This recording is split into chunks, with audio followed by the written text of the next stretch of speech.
Assalamualaikum warahmatullahi wabarakatuh. Baik anak-anak, bertemu lagi dengan Ibu pada pembelajaran Bahasa Indonesia. Nah, hari ini kita akan belajar tentang menyimpulkan unsur-unsur pidato teks persuasif. Nah, seperti biasa, bagi kalian yang belum mengisi absen, silakan mengisi absen terlebih dahulu di Classroom. Kemudian, simak baik-baik materi yang akan Ibu sampaikan pada hari ini. Oh iya, sebelum belajar, silakan berdoa dulu. Ibu persilakan berdoa sesuai agama dan keyakinan masing-masing. Berdoa dipersilahkan. Berdoa selesai. Baik, ini dia materi yang akan Ibu sampaikan mengenai menyimpulkan unsur-unsur pidato persuasif. Kompetensi dasar yang Ibu gunakan pada pembelajaran kali ini yaitu KD 4.3, menyimpulkan gagasan, pandangan, arahan, atau pesan dalam pidato persuasif. Sedangkan tujuan pembelajaran yaitu siswa mampu memahami pesan tersirat maupun tersurat yang terdapat dalam pidato persuasif yang dibaca atau didengar. Dalam teks pidato persuasif ada 3 unsur yang harus kalian ketahui. Yang pertama yaitu pembukaan, kedua isi, dan ketiga penutup. Nah, dalam pembukaan itu ada 5 poin yang harus diperhatikan. Yang pertama, yaitu dalam pembukaan harus menarik perhatian audiens. Ini menariknya bisa melalui gestur atau gerak, maupun visual, raut wajah, atau penampilan. Nah, yang kedua yaitu hubungan dengan audiens atau penonton. Ini dengan cara menunjukkan kesamaan atau empati kepada penonton. Misalkan menanyakan kabar atau misalkan menanyakan pendapat. Nah, itu adalah salah satu cara untuk menjalin hubungan dengan audiens atau penonton. Kemudian yang ketiga yaitu kelayakan topik pidato berdasarkan pengalaman. Nah, ketika menyampaikan pidato persuasif, hal-hal yang disampaikan sebaiknya berupa pengalaman pribadi atau memang ada faktanya daripada menyampaikan hal-hal yang hanya berupa opini atau halusinasi seperti itu. Karena apa? Karena jika menyampaikan pengalaman pribadi atau misalkan kisah nyata itu lebih menarik minat audiens atau penonton. Kemudian yang keempat yaitu tujuan. Nah, tujuan dalam pidato persuasif harus jelas dan sesuai harapan. Harapan siapa? Harapan penonton. Nah, di sini pidato persuasif ini tujuan yang disampaikan itu bisa menjawab keresahan-keresahan dari si penonton itu sendiri.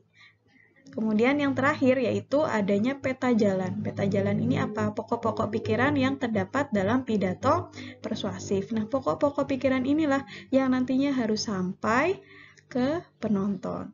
Harus mudah dipahami oleh penonton. Nah, untuk unsur kedua yaitu isi. Nah, isi dalam pidato persuasif itu harus logis dan terpercaya. Jadi, harus ada faktanya tadi. Kalau misalkan tidak logis, nanti ketika audiens mencerna isi pidato yang kalian sampaikan, nanti audiens tidak paham. Nah, makanya harus logis. Kemudian yang ketiga yaitu penutup. Nah, ditutup dengan simpulan yang menarik. Simpulan yang seperti apa yang menarik? Misalkan seperti ini. Simpulan menarik itu bisa memberikan pencerahan dari masalah-masalah audiens yang dihadapi. Misalkan tentang keresahan adanya apa saat ini? Virus, misalkan virus COVID-19 misalkan.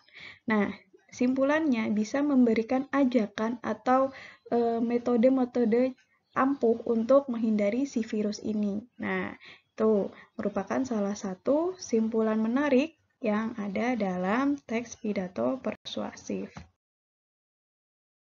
Tahu nggak kalian? Ternyata dalam menyimpulkan teks pidato persuasif itu ada caranya loh. Nah, mau tahu nggak caranya seperti apa? Nah, ada 2 cara dalam menyimpulkan teks pidato persuasif. Yang pertama yaitu kesimpulan secara tersurat, dan yang kedua yaitu kesimpulan secara tersirat. Nah, pada kesimpulan secara tersurat, yaitu kesimpulan pidato itu terdapat dalam akhir dari pidato. Jadi tertulis secara nyata, bisa langsung dipahami, bisa langsung dibaca, bisa langsung didengarkan jika pidatonya secara disampaikan. Nah, jadi misalkan seperti ini. Kesimpulan pada pidato saya hari ini yaitu untuk mengajak teman-teman menjaga lingkungan, dan lain sebagainya. Nah, itu merupakan kesimpulan tersurat. Nah, bagaimana kalau misalkan kesimpulan tersirat? Nah, kalau misalkan kesimpulan tersirat ini, kesimpulannya tidak tertulis atau terdengar secara langsung, melainkan harus ditafsirkan sendiri oleh pendengar atau pembaca. Artinya, pembaca atau pendengar harus memahami pokok-pokok pidatonya terlebih dahulu, baru bisa menemukan simpulan pidato. Jadi, tidak langsung dipaparkan. Jadi, si oratornya yang membawa pidatonya itu mengajak teman-teman untuk berpikir kira-kira kesimpulan pidato hari ini tuh apa. Nah, jadi tidak langsung disampaikan oleh si oratornya tadi. Berikut ini sudah Ibu sediakan sebuah teks pidato persuasif. Tugas kalian yaitu membaca dan mengamati teks pidato persuasif berikut ini. Nanti setelah dibaca dan diamati, ada instruksi tugas yang harus kalian selesaikan. Di sini sudah Ibu sediakan sebuah contoh teks pidato persuasif dengan judul Ayo Jadi Wirausaha. Nah, silahkan kalian baca, kalian amati dulu teks pidato persuasifnya. Setelah dibaca dan diamati, berikut ini akan Ibu tampilkan instruksi tugas yang harus kalian selesaikan. Nah, setelah membaca dan mengamati teks pidato persuasif tadi, nah ini dia ada 3 instruksi tugas yang harus kalian selesaikan. Yang pertama, menurut kalian teks pidato persuasif tersebut apakah menarik? Jika iya, jelaskan hal menarik dari teks tersebut, dan jika tidak, berikan alasan mengapa jadi tidak menarik menurut kalian. Kemudian yang kedua, menurut kalian, apa tujuan dari teks pidato persuasif tersebut? Jelaskan. Dan yang ketiga yaitu, menurut kalian, kesimpulan dari teks pidato persuasif tersebut termasuk kesimpulan tersurat atau kesimpulan tersirat.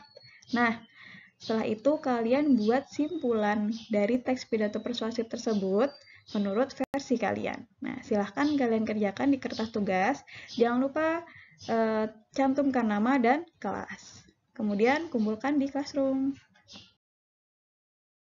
Baik anak-anak, sampai di sini dulu pembelajaran kita pada hari ini.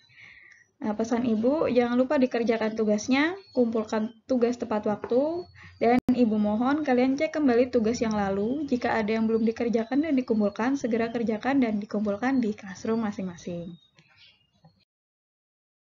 Terima kasih untuk kalian yang sudah mengikuti pelajaran sampai akhir. Tetap jaga kesehatan dan semangat belajar di rumah.